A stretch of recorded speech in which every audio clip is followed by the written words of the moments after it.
கபாலி படம் ரிலீஸ் ஆக போகுது.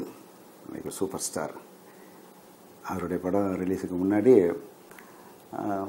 அவங்களோட பங்கு பெற்ற சில நடிகர்களை கூப்பிட்டு ஏதோ பேட்டி மாதிரி எடுத்தது பண்ணுறாங்க. அதில் நான் நடிச்சேங்கிறத விட சண்டை போட்டிருக்கேன் அவங்கள்ட்ட. அந்த வகையில் என்னையும் கூப்பிட்டாங்க. அதுக்கு முதல்ல நான் எங்கேயோ ஒரு புதுக்கோட்டை மாவட்டம் குளத்துப்பட்டிங்கிற கிராமத்தில் பிறந்தவன். சினிமாவை பற்றியே யோசிக்காத இது ஏதோ இறைவனுடைய இது தாய் தகவனுடைய ஆசீர்வாதத்தில் சினிமாவுக்கு வந்தேன்.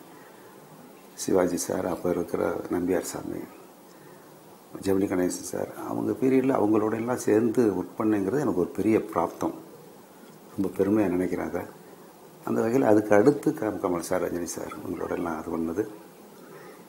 இப்போ ரஜினி சாரை பற்றி பேசுறதுக்கு சொன்னதுனால அவரை பற்றி சில அவரோட பழகும்போது ஃபைட் பண்ணுறோம், வேறு நிறைய படங்கள் பண்ணுறோம், அது வேறு சில மனிதர்கள் இருப்பாங்கல்ல, அது மாதிரி அவர்களுக்குள்ள உள்ள ஒரு மனிதம் ஒன்று இருக்கும். முதல்ல அவர் ரொம்ப எளிமையானவர். அது பப்ளிக் உங்களுக்கு எல்லாருக்குமே தெரியும். இப்போ நானே பாருங்கள், இவ்வளோ ஏதாச்சும் ஒன்றும் இல்லை, இதை இங்கே வச்சுருக்கேன், இது ஊராக கருப்பாக இருக்குது.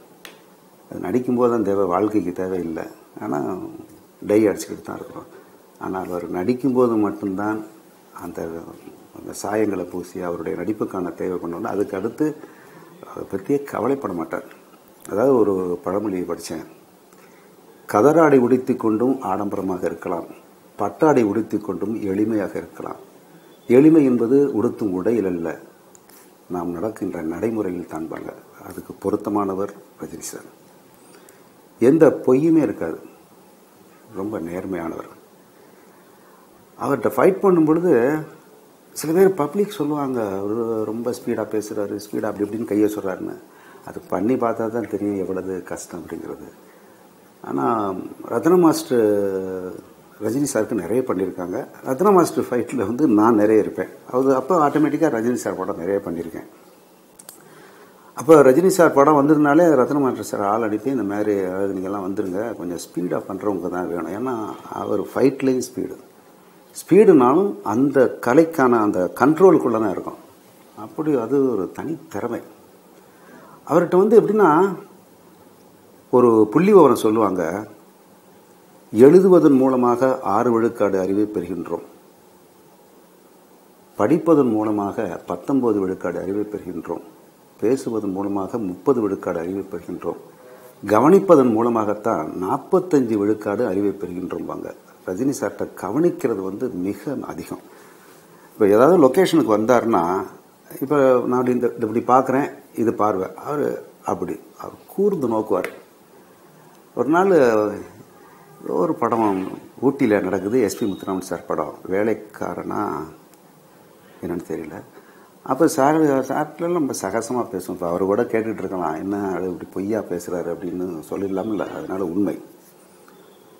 அப்போல்லாம் இப்போ தான் கொஞ்சம் நடிகர்கள்லாம் கொஞ்சம் ஒதுங்கி போகிறோம். அப்போல்லாம் கொஞ்சம் ஓரளவு சாரோடு இருந்து பேசிகிட்டு இருப்போம். அப்போ ஒரு முறை சொல்லுவேன், சார் உங்கள் கண் கழுகு கண் சார் அப்படின்னு, பாம்பு கண் அப்படின்னு. அவர் எதையுமே ஒன்று சொன்னோம்னாக்கா அது புதுசாச்சுன்னா என்ன என்ன என்ன என்ன சொல்கிறீங்க, என்னது அப்படின்னு சொல்லிட்டு எஸ்பி முத்துராமன் சாரை கூப்பிட்டாரு. வாங்க, அது ஏதோ சொல்கிறார், என்னது அப்படின்னாப்புல. என்னங்க அப்படின்னாரு. இல்லை சாருக்கு கழுகு கண் அப்படின்னு. அப்போ எஸ்பி சார் விளங்க கொடுத்தாரு. அது கழுகு எப்படின்னா மேலே எங்கேயோ பறந்துக்கிட்டு இருக்கோம், கீழே இருக்கிற இதில் உள்ள மீன் எப்போ வரும்னு கரெக்டாக தோணும். அந்த மாதிரி அவருடைய ஐ நான் சொன்னேன் சார், அந்த மாதிரி பாம்புக்கும் அதை சொல்லுவாங்க. ஐ அவ்வளவு பவர் சார். பட் பார்த்தா அவருக்கு சின்ன கண்ணு மாதிரி இருக்கும், பட் ஐனுடைய பவர் அவ்வளவு பவர். இப்போ நடிகனுக்கு உடல் அசைவுகள் இருக்குது, பட் கண்ணு தான் நடிக்கிறத சொல்லும், சோகத்தை சொல்லும், சந்தோஷத்தை சொல்லும், எல்லாத்தையும் சொல்கிறது கண்ணு. அப்படி ஒரு சின்ன கண்ணாக இருக்கும் அவருக்கு, ஆனால் அவ்வளவு பவர்ஃபுல் கண்ணு. அதை சொன்னேன். அப்படியா எதையும் சொன்னோம்னா ஒரு அவ்வளவு இதாக அக்செப்ட் பண்ணிட்டு, அதில் ஏதாவது நாங்கள் புகழ்றது மாதிரியெல்லாம் சொன்னால் ஏற்றுங்களா, இல்லை இல்லை இல்லை அது இல்லை அப்படின்ட்டுருவாரு. அது மாதிரி ஒரு அருமையான மனிதர் அவர். ஒரு நல்ல நேர்மையாக உள்ளவருங்கிறதுக்கு ஒரு எடுத்துக்காட்டு, ராஜா சின்ன ராஜான்னு ஒரு படம் ஏவிஎம் ஸ்டுடியோவில் ஃபைட் எடுக்கிறாங்க. பாம்பேலேருந்து ஒரு நல்ல ஹைட், ஒரு 6.5 ஃபீட் உள்ள ஒரு பெரிய ஆள் 2 பேர் வந்திருக்காங்க. இங்கே ஒரு 18 பேர் நாங்கள் ஃபைட்டர்ஸு. அப்புறம் ராஜ்குமார்னு ஒரு ஆர்டிஸ்ட் பார், நல்ல இதாக உள்ள இவ்வளோ பேர் இருக்கோம். அப்போ என்னுடைய அந்த ஃபைட்டுனுடைய இது வந்துச்சு. அப்போ ஒரு சின்ன இந்த நிஞ்சாக்க சுற்றுறது இருக்குது, அந்த இதை சுற்றிட்டு அப்படி நிற்பேன். நின்ன உடனே ஃபைட் ஸ்டார்ட் பண்ணலாம் அப்படிங்கிற மாதிரி ரத்னமூர்த்தி சொல்லியிருந்தாங்க. அதனால் சார் வந்த உடனே அதை செஞ்சு காமிச்சேன். மாஸ்டர் செய்யுங்கன்னாரு, செஞ்சு காமிச்சு லாஸ்ட்டாக ஒரு ஸ்டெப் அப்படி நிற்பேன். நின்ன உடனே ஒன்னாரு சார் என்னொன்னாங்க, ஒன்று பண்ணுவோமே, இவர் நிற்கட்டும். நின்ன ஒன்று பின்னாடி அப்படியே பார்த்துக்கிட்டு இருந்து பின்னாடி ஒரு கம்பை வச்சுட்டு இருந்து டக்குன்னு ஒரு அடி அடிக்கிறேன், அப்படியே ஃப்ளாட்டாக விழுந்துடட்டும், நல்லாயிருக்கும் அப்படின்னாரு. உடனே ரத்னம் சொன்னார், ராஜா அவர் ஃபைட் பண்ணுறவர், அவரை போயிட்டு ஒரே அடியில் அடிச்சிட்றதா அப்படின்னு சொல்லிட்டு கொஞ்சம் ஃபைட் இருந்தால் நல்லா இருக்கும்னாரு. அப்போது ரஜினி சார் என்ன பண்ணார், இப்போ அவர் சூப்பர் ஸ்டார், அவர் இப்படித்தான் அப்படின்னாக்கா அப்படி தானே கேட்க போகிறோம். சும்மா சொன்னார், இல்லை பண்ணணும்னாக்க பண்ணணும். மாஸ்டர்கிட்ட சொல்லலாம், அவர் எனக்கிட்ட சொல்ல வேண்டிய அவசியம் இல்லை. சரி பண்ணுங்கன்னா நானும் ப்ரிப்பேராக இருந்தேன். என்ன பண்ணார் அவர், அதனால தான் அவர் அடிக்கடி மனிதன்கிறேன். நான் எதுவும் நினச்சிடக்கூடாதுன்னு இதை கூட அவர் பார்த்துக்கிட்டு இருக்கலாம். நேராக வந்தார், அவ்வளோ பேர் இருக்கிறாங்க, தோளில் கை போட்டார், தனியாக கூப்பிட்டார், கொஞ்சம் தூரம் இன்ட்ரெஸ்ட்டாக போனோம். அது பாருங்கள், நீங்கள் ஃபைட் பண்ணுறீங்கன்னு எல்லாருக்கும் தெரியும், அது எவ்வளோ பெரிய வார்த்தை தெரியும். பாம்பேலேருந்து 2 பேர் அவ்வளோ ஹைட் வந்திருக்காங்க, இங்கே ஒரு 18-20 பேர், நீங்கள் எல்லாரும் ஃபைட், நீங்கள் அதே பண்ண போகிறீங்க, ஒரு வித்தியாசம் இருக்கும். ஏன்னா திங்க் பண்ணுறாரு பாருங்களேன், அதில் நம்ம ஃபைட் பண்ணுறோம், கொடுத்ததை செஞ்சுட்டு ஃபைட் பண்ணிட்டு போயிடுவோம், எத்தனை படம் பண்ணியாச்சுன்னு இல்லாமல் அதுக்குள்ளே தன்னுடைய இது என்ன பங்களிப்பு இருக்கும் அப்படிங்கிறத யோசிச்சுட்டு இந்த மாதிரி அடித்தா நீங்கள் ஃப்ளாட்டாக விழுந்தீங்கன்னா இது ஒரு ஹியூமராக இருக்கும், ஃபைட்டுக்குள்ளே ஒரு ஹியூமராக இருக்கும், எல்லாம் தியேட்டரில் ஒரு வித்தியாசமாக இருக்கும் அப்படின்னாரு. சரி சார், என்கிட்ட சொல்லணுங்கிற அவசியம் இல்லை, பண்ணுங்கன்னா பண்ணணும். ஏன்னா நான் கூட அதை என்ன ஒரே அடியில் அடிச்சு துணிட்டாருன்னு நினைக்கக்கூடாதுன்னு அப்படி மற்றவர்களுடைய உணர்வுகளை மதிக்கக்கூடிய ஒரு சிறந்த மனிதர். ஃபைட் பண்ணோம், டாப்னு நிஞ்சாக்க சுற்றி அப்படி நிற்பேன். சில பேர் பார்த்துருக்கலாம் பப்ளிக். இது நின்ன உடனே பார்த்தா அங்கே ஒரு குழந்தைகள், ராஜா சின்ன ரோஜாவில் ஒரு 7-8 பிள்ளைங்க நடிக்கும் த்ரூ அவுட் மூவி. அப்போ பிள்ளைங்க பூரா கத்தி ஒரே கை தட்டி ஒரே கிளாப்ஸு, அங்கே லைட்மேன் ஹிட்மேன் எல்லாரும் ஒரே கத்து. நானும் அப்படியே ஃப்ளாட்டாக விழுந்துவேன். முடித்த உடனே அதே மாதிரி தோளில் கை போட்டார், கூப்பிட்டு போனார் பக்கத்தில். பார்த்தீங்களா இங்கே எவ்வளவு ரிசப்ஷன் பார்த்தீங்களா, அப்போ தியேட்டரில் எப்படி இருக்கும் அப்படின்னாரு. சரி சார் தாங்க. அதான் என்னன்னா, நம்ம அப்போ உள்ள இதுக்கு ஃபைட் பண்ணணும், இது வரணும், வந்தால் 4 பீட்டு பண்ணணும். அவர் அதில் என்ன பெட்டர்மெண்ட்டு, ஆடியன்ஸுக்கு ஒரு இன்ட்ரெஸ்டிங் கொடுக்கலாம் அப்படின்ட்டு. இதை எதுக்கு இதை சொல்கிறேன்னா, அதை எனக்கிட்ட சொல்லி அந்த வேலை வாங்கணுங்கிற அது துளி கூட அவசியம் இல்லை. நான் கூட என்னங்க ஃபைட் பண்ணலாம்னா உங்களை ஒரே அடியில் அடிச்சு விட்டாரு அப்படின்னு நினைக்கக்கூடாது. அப்படிங்கன்னா அது அப்படி ஒரு straight forward man, straight forward. ரெண்டாவது, ரஜினி சாரை பற்றி நான் ஃபைட் பண்ணேன், நிறைய படங்கள் பண்ணேன், அவர் இன்னைக்கு சூப்பர் ஸ்டார் அப்படின்னு அவரை பற்றி பொழுங்கிறது நான் சொல்லணுங்கிறது இல்லை, அது எல்லாருக்கும் இன்னைக்கு உலகம். அவர் இன்னைக்கு இந்த கபாலி ரிலீஸுக்கு என்ன வெளியில் போகிறவங்க, அன்றைக்கி ஒருத்தவங்க ஃபோன் பண்ணி, சார் டிக்கெட்டு கிடைக்குமா அப்படின்னு என்கிட்ட கேட்குறாங்க. ஒரு ஆஃபீஸில் உள்ள ஒரு ஹையர் ஆஃபீஸர், எப்போ சார் வருமா என்னமோ சில பேர் இப்படி சொல்கிறாங்களே அப்படின்னு, என்னமோ அவங்க வீட்டு ஃபங்க்ஷன் ஏதாவது போஸ்ட்போன் ஆயிருமோங்கிறது மாதிரியான ஒரு உணர்வு. இவர்கிட்ட என்னென்னா, ஒரு வைரமுத்து சார் ஒரு சொல்லுவார், செய்த உதவிக்கு நன்றி எதிர்பார்க்காதே, பெற்ற உதவிக்கு நன்றி மறவாதேன்பாங்க. அதுக்கு அவர் அப்படி ஆக்டானவர். அதாவது பாலச்சந்தர் சார் அறிமுகப்படுத்தினாங்கிறது எல்லாருக்கும் தெரியும். ஒரு ஃபயர் இல்லாமல் ஒருத்தங்க அவரை ரஜினி சார் சூப்பர் ஸ்டார் ஆக்கணுங்கிறது யாருக்குமே அக்கறை இருக்காது. இருந்தாலும் அவங்களுக்குள்ள ஒரு இது இருக்கும் பொழுது அதை ஐடென்டி பண்ணார் பாலச்சந்தர் சார். பாலச்சந்தர் ஐடென்டி பண்ணி அது படத்தில் இது பண்ணி இவர்கிட்ட உள்ள இதெல்லாம் இது பண்ணிட்டு பெரிய ஆள் ஆக்கினார். இன்னைய வரைக்கும் அவர் ஒரு தகப்ப நான் நினைக்கிறார். அதாவது இப்போ எனக்கு ஒன்று ஞாபகம் வருது, ஜவஹர்லால் நேரு அவர்கள் பிரதமராக பதவி ஏற்க போகும்போது தான் படித்த பேராசிரியர் லஸ்கின் நினைக்கிறேன், அவருக்கு ஒரு கடிதம் எழுதினாராம். இந்த மாதிரி நீங்கள் எனக்கு கல்வியை சிறப்பாக கற்றுத்தந்ததால் தான் நான் இன்று பிரதமராக இருக்கிறேன், அதற்கு என்னுடைய காலம் முழுக்க என்னுடைய நன்றி அப்படின்னு எழுதினாராம். அதுக்கு அவர் எழுதினாராம், நீங்கள் கல்வி கற்கும் பொழுது சிறந்த முறையில் கவனமாக கல்வியை கற்றீர்கள், அதனால் தான் இந்த பதவி உங்களுக்கு கிடைத்திருக்கிறது, அதுக்கு என்னுடைய வாழ்த்துக்கள் அப்படின்னாராம். இது எதுக்கு சொல்றேன்னா, அவர் நன்றியை சொல்றாரு, இவர் நீங்க வளர்ந்தீங்கிறார். அதே தான் பாலச்சந்தர் சார் இவர் உருவாக்கணுங்கிறது வேற. அதாவது அடுத்தவர்களுடைய சிந்தனை உங்களை உயர்த்தலாம், ஆனால் உழைப்பு உங்களுடையதாக இருக்க வேண்டுமாங்க. அதனால கடினமான உழைப்பு. அதுக்கு ஒரு உதாரணம் சொல்லலாம். தாய் வீடுன்னு நினைக்கிறேன் ஷூட்டிங், தர்மேந்திரா இவங்கெல்லாம் சொல்லியிருக்காங்க. அது வந்து 2 நாளைக்குள்ள ஃபைட்டை முடிக்கணும். ஃபைட்டு போயிட்டுருக்கு வாகினி ஸ்டுடியோவில். அன்னைக்கு காலையில் வந்து ஒரு 3 மணி காலையில் வரைக்கும் ஃபைட் பண்ணுறான். ஃபைட் பண்ணிவிட்டு ஃபைட்டு முடியல, நாளைக்கு எடுத்துக்கலாம்னு சொல்லிட்டு ரஜினி சார் வந்து சரி பேக்கப் சொல்லி புறப்படலாம்னு சொல்லிட்டு அவர் அனுப்புறதுக்காண்டி தேவர் ஃபிலிம்ஸ்லேருந்து மேனேஜரை பார்த்து அந்த நேரம் பார்த்து அங்கே இருந்த காரில் உள்ள காரு எங்கேயோ போயிடுச்சு. போன உடனே எல்லாரும் இது பண்ணுறாங்க. பக்கத்தில் பழைய ஃபியட் வண்டி, அதாவது இந்த உள்ளேருந்து திறக்கிற டோர் உள்ளது, அது அந்த இடத்துல நின்றுட்டு இருந்துச்சு. டக்குனு சார் இந்த ஒரு வண்டி நிற்கிதுன்னாரு. இது வந்து சும்மா பிடி இந்த வண்டி டாக்ஸி அந்த திறந்தார். அங்கே டிரைவர் உள்ளே தூங்கிட்டு இருந்தார். நானும் பக்கத்தில் இருக்கிறேன், தூங்கிட்டு இருந்தேன். அவர் முழிக்கிறார் ரஜினி சாரை பார்த்தோன்னு. டக்குன்னு உள்ளே ஏறி படுத்துட்டா பரவாயில்ல, அவர் அசிஸ்டன்ட் ஏற சொல்லிட்டு அவர் டேரக்டர் இருக்கலாம். சார் இதில் போறீங்களா? எதில் போனோண்ணா? வண்டியில் அண்ணன் போனோம். அதில் பரவாயில்ல அவங்க. அப்போ போகும்போது சொல்கிறாரு, டைரக்டர் சொல்கிறாரு, அது மாதிரி சார் நாளைக்கு 7 மணிக்கு அழைச்சிட்டு போட்டிருக்கோம், ஆனால் நீங்கள் ஒரு 11 மணிக்கு வந்து ஏன் இல்லை நீங்கள் 3 மணி ஆயிடுச்சு, ஒரு 11 மணிக்கு வந்தீங்கன்னாக்கா நாங்கள் அது வரைக்கும் க்ளோஸ்அப்ஸ் அது இது வேறு லாங் ஷாட்லாம் எடுத்துக்கிட்டு இருக்கோம், நீங்கள் வந்தால் என்ன பண்ணலாம். அப்படியா போயிட்டாரு. சார் நம்ப மாட்டீங்க, நாங்களும் போய் 6:50க்கு போய் நிற்கிறோம். சாரும் வந்துட்டார். கேட்டார், டைரக்டர் கேட்டார், நீங்கள் 11 மணிக்கு வந்துக்கணும். என்ன இல்லை உங்களுக்கு கஷ்டமாச்சு? இவ்வளோ பேர் கஷ்டம் இல்லையா? அது எனக்கு மட்டும் என்ன கஷ்டம்? முடிப்போம். இது யாருக்கு வரும்?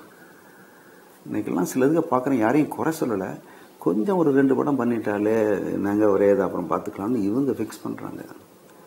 அப்படி இல்லாமல் எனக்குமே இன்னைய வரைக்கும் சூப்பர் ஸ்டாராக இருக்கிறாருனாக்கா கொஞ்சம் கூட சலிப்பு இல்லாமல் இன்றைக்குத்தான் முதல் நாள்ங்கிற மாதிரி இன்றைய வரைக்கும் 1976 நினைக்கிறேன், கிட்டத்தட்ட 2016, இத்தனை ஆண்டுகளில் இன்றுதான் முதல் நாள்ங்கிற உணர்வோடு அவர் வராருங்கிறது எங்களுக்கு தெரியும். இதுதான் சத்தியமான உண்மை. அதனால தான் வெறும் நடிப்புலையும் அதுலேயும் மட்டுமே ஒரு மனிதன் இவ்வளவு காலமெல்லாம் தாக்கு பிடிக்கிறது சாதாரண விஷயம் இல்லை. அவருடைய எண்ணம், அவருடைய நல்ல எண்ணங்களும், எண்ணம் தான் வாழ்க்கையும்பாங்க இதெல்லாம் கிராமத்தில். நம்ம என்ன விதைக்கிறோமோ, இந்த பிரபஞ்சத்துக்கு என்ன அனுப்புகிறோமோ அதான் இந்த பிரபஞ்சம் நமக்கு கொடுக்கும்.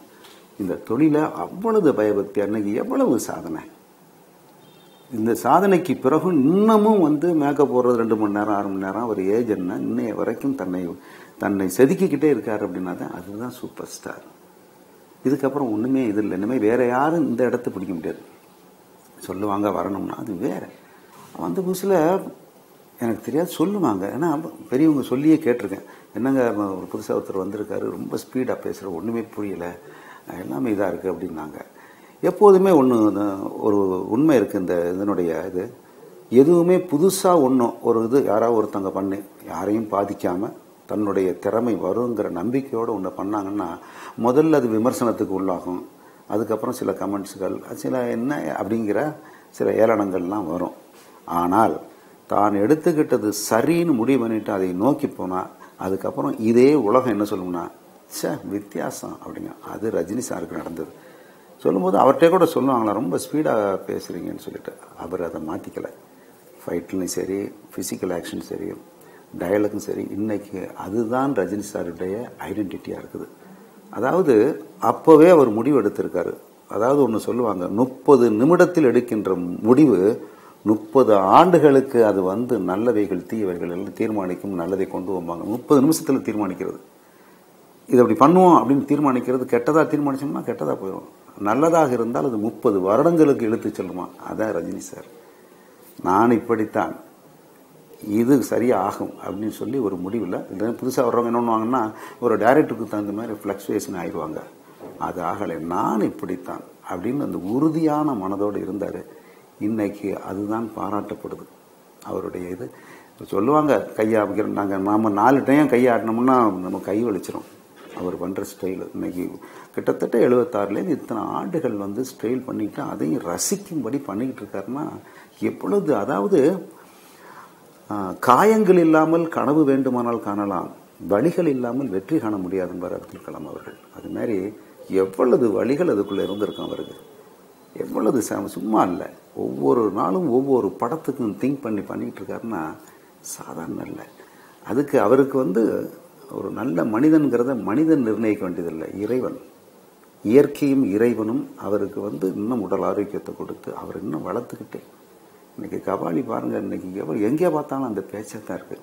கபாலி அப்படிங்கிறத ஃப்ளைட்டில் அவருடைய இப்போ ஃபோட்டோ இது வரைக்கும் சரித்திரம் கிடையாது. அந்த மாதிரி ஒரு மிகப்பெரிய அவங்ககிட்டெல்லாம் எப்படி நான் அந்த இண்டஸ்ட்ரியில் வந்தது பெருமையாக நினைக்கிறேனோ, சிவாஜி சார் இவங்களை எல்லாம் சொல்லிட்டு இன்னைக்கு அவரோட எல்லாம் நடித்து நீங்கள் என்னையை கூப்பிட்டு ரஜினி சாரை பற்றி பேசுங்கன்னு சொல்கிறது எனக்கு அவ்வளவு பெருமைங்கிறத விட எனக்கு ஆனந்தமாக இருக்குது.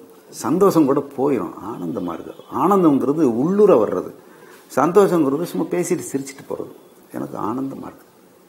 இது மாதிரி பேசுங்கன்னு சொல்லும்போது அவ்வளவு ஆனந்தமாக இருந்துச்சு. பரவாயில்ல, அவரை பற்றி 2 வார்த்தை நம்ம பேசுகிறோம் அப்படிங்கிறதுக்கு ரொம்ப மகிழ்ச்சியோடு இங்கே வந்தேன். அப்புறம் அவருடைய பாராட்டுக்களை அவர் முகத்தில், அதாவது ஒரு அந்த சிரிப்பில் தான் ஏற்றுக்குவார் ஒழிய தலைப்பில் ஏற்றிக்க மாட்டார். அதாவது வைரமுத்து சார் அடிக்கடி வைரமுத்து சார் சொல்கிறேன்னாக்கா அதுக்கு தகுதி. வைரமுத்து சார் சொல்லுவார், புகழ் என்பது பூவை போன்றது, அதை வாசனை பார்க்க வேண்டும் ஒழிய மென்று திங்கக்கூடாது பாரு. அதுக்கு பொருத்தமான அவர் ரஜினி சார். இன்னைக்கு புகழ்ங்கிறது பொதுவாக நம்ம தேடக்கூடாது, அது வரணும். அவருக்கு அவ்வளவு புகழில் இப்போ இருக்கிறாரு. கொஞ்சம் கூட அதை பற்றி சொன்னாமல் அடுத்து என்ன பண்ணணும், நம்ம என்ன அடுத்த கட்டம் என்ன அப்படின்னு போகிறவர் தான் ரஜினி சார். அதே மாதிரி இன்னொருத்தரை பாராட்டுறத கொஞ்சம் கூட கேப் கொடுக்க மாட்டார், அப்படி பாராட்டுவார். உன் கண்ணில் நீர் வழிந்தால் படம், பாலுமேந்திர சார் படம். இப்போ ஊட்டியில் ஃபைட் எடுக்கிறோம். அப்போ ஃபைட்டில் ஒரு 2 தனித்தனி, அப்புறம் நான் ஒரு மர்டர் பண்ணுறதுல இது பண்ணியிருப்பேன். தனியாக பார்த்து அடிக்கணும். நான் உள்ளே உட்காந்து கிடையாது ரிப்பேர் பண்ணிக்கிட்டு இருப்போம். வருவார், வந்தோடனே 2 பேரும் ஃபைட்டு பண்ணையில் என்னை கொண்டு செவத்தில் வச்சு அமுக்கி கழுத்து எதுவும் போவார். நான் இன்னொன்று அந்த கிக்ஸ் கொஞ்சம் அப்போ கொஞ்சம் சுமாராக பண்ணுவோம். அதனால் எதற்கு இருப்பார் அவர். சாரை மட்டும் சார் கால் வரும்போது கொஞ்சம் குனிஞ்சிக்குங்க, நான் மேலே போயிட்டு இதுங்கிறது. அப்படி அவர் என்னதான் மூளை நடிப்புலையும் சரி. நம்ம ஃபைட்டில் சில பேர் என்னதான் இருந்தால் கூட ஃபைட்டில் கொஞ்சம் ராங்காக பண்ணிடுவாங்க. கரெக்ட், அதான் கவனிப்பு. சரின்னு இப்படி எதற்கு இருப்பார், எதற்கு கால் வரும், இங்கே வரும், இங்கே செவத்தில் அடிக்கும் அந்த கால். கொஞ்சம் மிஸ் பண்ணாருனாக்கா மூஞ்சில் அடிச்சிடும். ஒன்று இதுன்னுட்டு கடைசியாக பிடிச்சி இதில் தூக்கி போடுவார். தூக்கி போட்ட உடனே இப்போ அடுத்த இதுக்கு போயிடுவோம். நாங்களே அது டக்குன்னு வந்தார். அந்த செவர் இருந்துச்சு, செவத்தை தொட்டு பார்த்தாரு. என் ஹைட்டுக்கு மேலே என்னுடைய ஷூனுடைய தூசி இருந்துச்சு. அங்கே தொட்டு அடி பார்த்துட்டு அங்கே எப்படி அடிச்சுட்டு பாருங்க. அங்கே அந்த பாராட்டுக்குள்ள கர்வம் தான் வரக்கூடாது, ஒரு சந்தோஷம் வரலாம். அதை கூப்பிட்டு அங்கே போயிருக்கு அப்படின்னு பாலுமேந்திர சார்கிட்ட சொல்கிறாரு. அப்படியே இன்னொருத்தரை பாராட்டுறது. ஏன்னா ஃபைட்டு சரி அடித்தான் அவ்வளோதானே, ஆனால் அதை பாராட்டி நம்மளை அடுத்த கட்டத்துக்கு கொண்டு வரதுக்கு ஒரு என்கரேஜ் பண்ணுறவர்.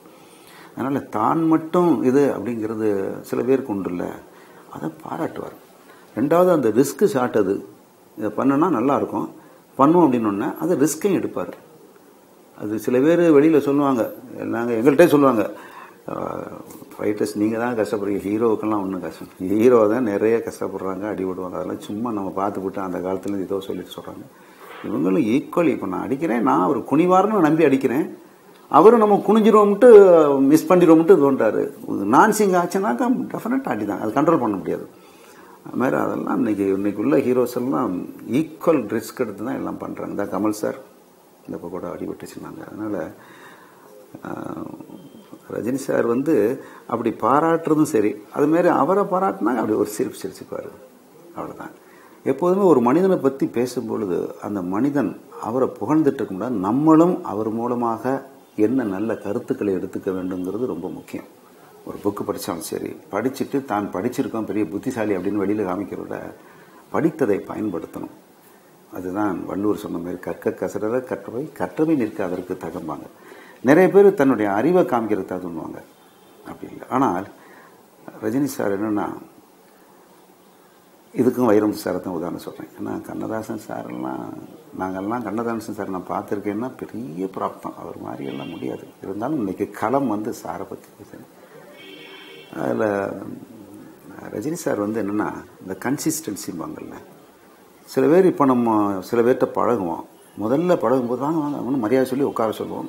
கொஞ்ச நாள் பழகிட்டு வாங்கங்கிறது வான்னு மாறும், கொஞ்ச நாள் கழித்து வாடான்னு மாறும், அப்புறம் வேறு இப்போ உள்ள மெட்ராஸ் பாஷையில் மாறும், அப்புறம் சண்டை அடிச்சுக்குவாங்க, பிரிஞ்சிருவாங்க. இப்படித்தான் இன்னைக்கு உலகம் அப்படி தான் இருக்குது. ஏன்னா ஒரு கன்சிஸ்டன்சினாக்கா அந்த தொடர்ச்சி இருக்காது. ஆனால் ரஜினி சார் என்னென்னா 1976களில் என்ன பார்த்தோமோ அதான் இன்றைய வரைக்கும். அது வைரமுத்து சார் ஒரு அழகா சொல்லியிருப்பாரு. ஏன்னா இதை படிச்சுட்டு அவர் பண்ணியிருக்க மாட்டாரு. அது இயல்பு. கொள்கை வேற, இயல்பு வேற. கொள்கை மாறிடும், இயல்புங்கிறது அது பிளட்ல உள்ளது. வைரமுத்து சார் சொல்லுவாரு, உறவுகளை நண்பர்களை சந்திக்கும் போதெல்லாம் முதல் சந்திப்பை போல மரியாதை காட்டுங்கள், கடைசி சந்திப்பை போல அன்பு காட்டுங்கள் பாரு. புரியும் நினைக்கிறேன். எப்ப பார்த்தாலும் இன்னைக்கு தான் பாக்குறங்கிற மரியாதை காமிக்கணுமா, போகும் பொழுது உடனே பிரிய முடியாது, எப்ப பார்ப்போங்கிற மாதிரி அன்பு செலுத்தணுங்கிறாங்க. அது ரஜினி சார்கிட்ட 100 விழுக்காடு. ஏன் லெவல் இப்ப அவர் வயசுல வேணா நாங்க ஈக்குவலா இருந்திருக்கலாம், பட் எந்த தகுதியுமே கிடையாது அவரை பத்தி நான் இது பண்றதுக்கு. ஆனா ஏன் லெவலுக்கு கூட அன்றைக்கு என்ன இது பண்ணாரோ, ஒரு நாள் எப்போ ஒரு 2 வருஷம் முன்னாடி ஷூட்டிங் பாக்குறேன், அந்த காலகட்டத்தில் என்ன அன்பு என்ன இதுவோ அதே அன்பு தான் இங்க சொன்னாரு. அதனால நான் முதல்ல சொன்னேன், ஒரு மனிதன் உயர்வுக்கு பின்னால் வெறும் உழைப்பு மட்டுமல்ல, அவன் அதாவது சொல்லுவாங்க, அரசனாக இருந்தாலும் மனிதனாக மறிக்க வேண்டும்பாங்க. அது மாதிரி அவர் இன்றைக்கும் தான் ஏதோ இயக்கிக்கிட்டு இருக்கோம், வந்திருக்கோம், இந்த வேலையை பார்ப்போம், அதுக்கு என்ன கிடக்கோ அதுக்கு இது ஏற்றுக்கும் அப்படின்ட்டு போயிட்டு இருக்க ஒரு அருமையான மனிதர். அவரை பற்றிலாம் நான் பேசுறது ரொம்ப சந்தோஷமா இருக்குது. ஏன்னா இந்த சேனலுக்கு நன்றி சொல்லணும், நிறைய இருக்குது. ஏன்னா போகிறோம், ஃபைட் பண்ணுறோம், வர்றோம் அப்படின்னா ஒவ்வொரு இதுலையும் இன்னைக்கு காலையில் புறப்பட்டு ஒரு 2 கிலோமீட்டர் போகும்பொழுது எவ்வளோ இன்சிடென்ட் ரோட்டில் பார்க்குறோம். அப்போ அந்த கலை சம்மந்தப்பட்ட உள்ளே போகும்பொழுது அதுக்குள்ளே நுணுக்கங்கள், அதில் உள்ள வேலைகள்லாம் எவ்வளவு நாங்கள் சந்திக்கிறோம், எவ்வளவு இது. அதனால நல்லது கெட்டது காமெடி அது இதுன்னு வரும்போது நிறைய சாரோட ரொம்ப சொல்லணும்னா சொல்லிக்கிட்டே இருக்கலாம். ரஜினி சார் எப்படி ஒரு சிறந்த மனிதர்னு சொல்றதுக்கு என்னன்னா, ஏன் திருப்பி அதே சொல்றேன்னா, எம்ஜிஆர் பீரியட்ல உள்ள ஒருத்தர், ஒரு பழைய ஆர்டிஸ்ட், அவர் ஃபைட்டுக்கு வந்திருந்தாரு. அப்போ ரஜினி சார் இதுக்கு வந்திருக்கும் பொழுது ஒரு பெரிய மோதிரம் போட்டிருந்தார். அதாவது இந்த வேல் வச்சு இவ்வளவு பெரிய மோதிரம், கையை எதுவும் பண்ண முடியாது. ரஜினி சார் அவரை பார்த்து கேட்டாரு, இவ்வளவு பெரிய மோதிரம் எப்படி போடுறீங்க அப்படின்னாரு. அது நான் போட்டுக்குவேன் அப்படின்னாரு. மறுநாள் பார்த்தாரு, அந்த மோதிரத்தை காணும் அந்த ஆர்டிஸ்ட் கிட்ட, ஃபைட்ல உள்ளவர்கிட்ட. நானும் இருக்கேன், எங்க அந்த மோதிரம் ஒன்று இருந்துச்சு, எங்க இது? ஏன்னா அவர் ரொம்ப காமெடி அப்படி யாராவது கொஞ்சம் ஒரு இதாக ஹியூமராக இது பண்ணாங்கன்னா அது அப்படியே அவங்கள அப்படியே உற்சாகப்படுத்தி தருவார். எங்கே மோதிரம் நல்லா மொட்டை அடிச்சுப்பார் அவர், இங்கே மோதிரம் இங்கே வேலு அது எங்கே பெருசு எங்கே அப்படின்னாரு. அது சம்பாதிக்க போயிருக்கு அப்படின்னாரு. இவருக்கு புரியலை, சம்பாதிக்க போயிருக்கா, என்ன சம்பாதிக்க என்ன போயிருக்கு அப்படின்னாரு. நாங்கள் காசு வேணும்னாக்கா அப்படியே கொண்டு அடகு கடையில் விட்டு பணம் வாங்கிட்டு அப்புறம் கொண்டு திருப்பி கொண்டாரு. இவர் உடனே சிரிச்சுட்டா, ஓ அப்படியா, ஓஹோ போயிட்டார். போயாச்சு. போகும்போது மறுநாள் காலையில் என்ன பண்ணியிருக்காரு, இவர் போகும்பொழுது இவருடைய அசிஸ்டண்ட்டை கூப்பிட்டுருக்காரு. கூப்பிட்டு அந்த பில்லை வாங்கிட்டு சொல்லுங்க அப்படின்ட்டு இருக்காரு. இவர் போகும்போது அவர்கிட்ட என்ன ஏதோ இது வச்சிருக்கீங்களா பில்லு, எதுக்கு பில்லு, சும்மா நான் கொண்டு வாங்க பார்க்கணும் அப்படி. இவர் ஒன்றுமே சொல்லலை, சும்மா பில்லை மட்டும் வாங்கிட்டாங்க. உடனே ஒரு அசிஸ்டண்ட் காலையில் பில்லு எட்டு வந்துட்டோன்னா பில்லு எட்டு வந்துட்டார். இவர் போய் கேட்டு பில்லு எங்கேன்னு கேட்டுட்டு ரஜினி சார் என்ன பண்ணியிருக்காருனாக்கா அதை பார்த்துருக்காரு. அது என்னமோ அந்த டைம் கிட்டத்தட்ட ஒரு பல வருடங்கள், 25 வருஷம், ஒரு 20,000 என்னமோ வச்சுருந்துருக்காரு. 20,000 அதுக்கு அதையும் இன்னொரு சில நகையினையும் சேர்த்து வச்சுருந்துருக்காரு. போய் எல்லாம் மாற்றிட்டு வர்றதுக்கு பணம் கொடுத்து மாற்றிட்டு சொல்லிட்டு சாயங்காலம் போகும்போது அவரை கூப்பிட்டுருக்காரு. எங்கே கையை காமிங்க அப்படின்னு. என்ன கையை காமிங்க காணோன்னா இந்த மோதிரத்தை போட சொல்லி போட்டுங்க. ஐயோ வேணாம் போட்டுங்க, அந்த மோதிரம் இருந்தால் தான் உங்களுக்கு வேணுமோ இல்லையோ, உங்களுக்கு மோதிரத்தோட பாட்டா தான் எனக்கு பிடிக்குது. இப்படி இது தெரியாது யாருக்கும், அவசியம் இல்லை. அது அவ்வளவு ஹியூமரோட மனசோட ஆள் மனசோட அது செஞ்சார். நினைக்கலாம் என்ன ரஜினி சார் அப்பெல்லாம் கூட இதாகிட்டார்ல, என்ன இவ்வளவு சம்பாதிக்கையில இது கொடுக்கூடாது, உடனே மனிதனுக்கு அந்த புத்தி போகும், இந்த இவ்வளவு சம்பாதிக்கையில ஒரு மோதிரம் திருப்பி கொடுக்கூடாதுன்னு. அது அல்ல, அந்த மனித நேயம், அந்த இது தானா முன் செய்கிறது, அது ரொம்ப முக்கியம். அதாவது மற்றவர்களுக்கு செய்யறதுக்குள்ள அது பெரிய பண்பாடு. 3 விதமான மனிதர்கள் இருக்கிறாங்க. தான் உண்டு, தன்னையே இன்னொருத்தட்ட ஒப்படைச்சிட்டு நீ எனக்கு பாரு அப்படிங்கிறது ஒன்று. அது புழு மாதிரி. தான் உண்டு, தன் வேலை உண்டு, வேற யாருக்கும் எந்த ஹெல்ப்பும் பண்ண மாட்டேன், எதுவும் பண்ண மாட்டேன். அவங்க மிருகத்தை போன்றவர்கள். மற்றவர்களுக்கு என்ன தேவையோ அதை தான் முன்னின்று செய்கிறாங்கல்ல, அவர்கள் தான் மனிதர்கள். அது மாதிரி ரஜினி சார்லாம் மிக மிக ஒரு அருமையான, நீங்க சினிமாவுக்குள்ள தான் பாக்குறீங்க, அது நல்லவராகவோ இதாவோ பார்க்குறீங்க. ஆனால் அருமையான குணாதிசயம் கொண்ட ஒரு சிறந்த கம்ப்ளீட்டட் மேன். நான் வந்து ஃபைட்டை சட்டன் ஏஜுக்கு மேலே வேண்டான்ட்டு ஒரு செந்தூரை போய் 90க்கு அப்புறம் ஃபைட்டை நிறுத்திட்டேன். அதில் ஒரு பெரிய இழப்பு என்னென்னா, ரஜினி சார், கமல் சார் இவங்கள்ட்ட எல்லாம் வந்து ஃபைட் பண்ண முடியாதது. நானே தான் விரும்பி தான் சொன்னேன். ஆனால் ஓரளவு ஃபைட் ஓரளவு மனசாட்சியாக பண்ணணும், நல்லா பண்ணணும். இப்போ ஏஜுக்கு மேலேங்கிறது இது முடியலேன்னு அந்த கலையை கெடுக்கக்கூடாது. அதனால் ரஜினி சார் எல்லாம் நான் வந்து இப்போ பார்த்தே கொஞ்சம் நாளே ஆச்சுங்கிறபொழுது மனசுக்குள்ளே கொஞ்சம் எவ்வளவு சந்தோஷமாக இருந்துச்சோ. அவர் ஃபைட்டு மாதிரி ரஜினி சார் இதுக்கெல்லாம் போனோம்னா அவ்வளவு ஒரு எனர்ஜியாக இருக்கும். ஏன்னா அங்கே போகும்பொழுதும் ஜாலியாக இருக்கும். அவருடைய நாங்கள் வெளியிலேருந்து நீங்கள் எல்லாம் பார்த்தே இவ்வளவு இது நாங்கள் போய் அவர் கூடவே இருக்கிறோமே, கூடவே இருந்து எங்களோட பேசி எங்களோட பழகி அப்படி ரொம்ப அதெல்லாம் கொடுப்பனை வேணும். அது எங்களுக்கு அந்த கொடுப்பனை இருந்திருக்கு. அதை நான் அந்த ஃபைட்டு இல்லாதனால. ரெண்டாவது இந்த நேரத்தில் ஒரு தேங்க்ஸ் சொல்லணும், ஸ்டெண்ட் யூனியன். இந்த ஸ்டெண்ட் யூனியன்கிற இதில் தான் நான் இவ்வளவு படங்கள் பண்ண முடிஞ்சிச்சு. அது ரெண்டாவது. இப்போ இந்த டிவிக்குன்னு தேங்க்ஸ் சொல்லணும். எப்படின்னா, நான் இப்போ படங்கள் பண்ணி கொஞ்சம் நாள் ஆனால் கூட ஏன்னா இன்றைக்கும் படத்தில் இருக்கேங்கிற காமிக்கிறது டிவியில் ஒன்று மாற்றி மாற்றி ஒவ்வொரு சேனலில் எதுலையாவது 2 படம் 4 படம் போட்டுடுறாங்க. ஸோ அது வருது. இந்த இப்போ சார் வந்து கபாலி பண்ணுறாங்க. சாருக்கிட்ட படங்கள் பண்ணி நாளாச்சுங்கிறது உண்மையிலேயே அது பெரிய உள்ளுக்குள்ளே இருக்கும்போது தெரியல. ஒரு மனத்தாங்கல் தான், பண்ண முடியாமல் போச்சு. இன்றைக்கி நான் நல்ல ஓரளவு பப்ளிக்கில் எங்கே போனாலும் ஒரு 100 பேரில் 2 பேர் தெரியுறாங்கன்னா காரணம் என்ன, ரஜினி சார்ட்ட இது ஒன்று அவங்க போகிறாங்க அப்படிங்கிறது. இந்த பூவோடு சேர்ந்த நாரும் மணக்கும் வாங்கல, அது மாதிரி அவர் இருந்துக்கிட்டு. அதாவது இப்போ ஒரே மல்லிகைப்பூவை இந்த இடத்துல வச்சோம்னா மணக்காது, ஒரு கூட மல்லிகைப்பூ வச்சோம்னா அது இடமே மணக்கும். அது மாதிரி அவங்கள்ட்டெல்லாம் நாங்கள் செஞ்சதுனால நாங்களும் ரொம்ப ஒரு கூட இது மாதிரி கொஞ்சம் பேர் எடுக்கிறதுக்கானதாக இருந்துச்சு.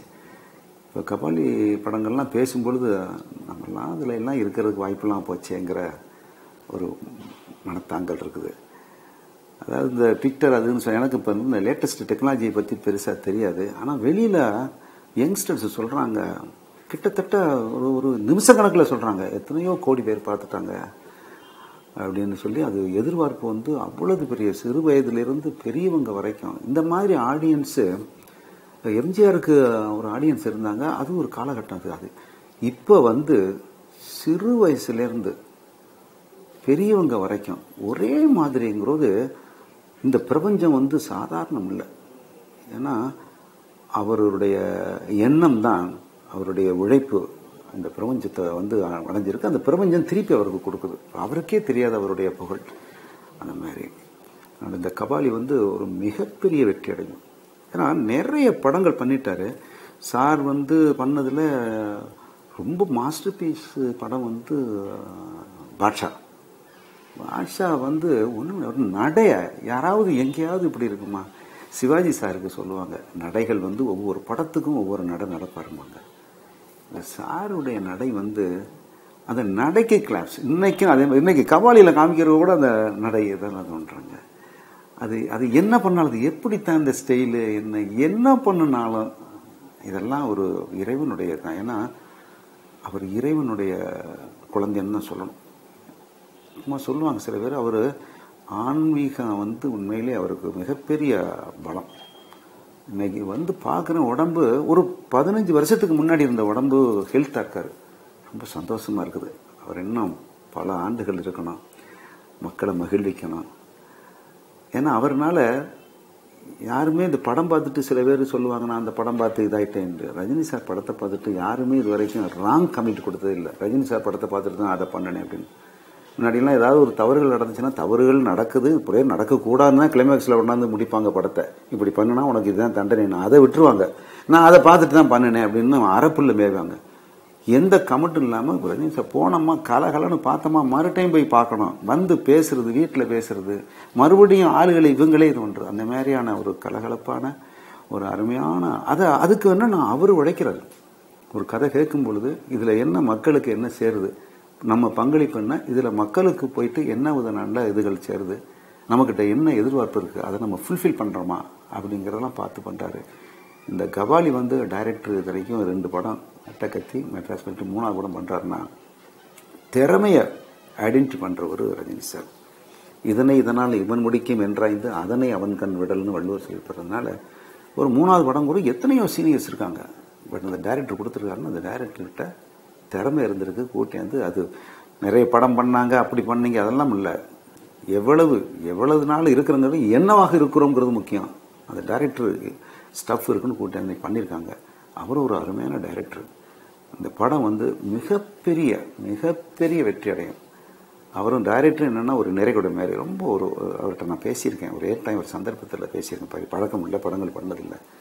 நிதானம் உள்ளவர், அவருக்கு பொருத்தமானவர். அதான் எப்போதுமே அந்த நம்ம எண்ணம் எதுவோ அதனுடைய எண்ண பிரகாரம் தான் ஆளுகளும் அமைவாங்க.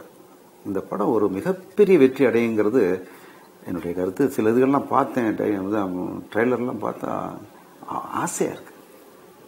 அதாவது அவர் மேலே ஆசை. அவர் பார்த்துட்டு சிலது ஒரு பிரமிப்போம், இவ்வளவு இதாக இருக்கு, அதெல்லாம் இல்லை. அவரை மட்டும் நீ வேற எதையுமே பார்க்க வேண்டாம், அவரை மட்டும் பார்க்கணும். இது என்ன ஒரு மேஜிக் இது. அந்த படம் மிகப்பெரிய வெற்றி அடையும். அவரும் நல்ல உடல் ஆரோக்கியத்தோட, நாங்களும் இன்னும் வருஷம் அவரை பற்றி நாங்கள் வாய்ப்பு கிடைச்சி நாங்களும் அவரை புகழ்ந்து பேசி எங்களுக்கும் அவர்னால எங்களுக்கும் ஒரு மன சந்தோஷம் கிடைக்கணும்ட்டு ஆண்டவனை வேண்டிட்டு இந்த சூப்பர் டிவி எனக்கு வாய்ப்பு கொடுத்ததுக்கு நன்றி, வணக்கம்.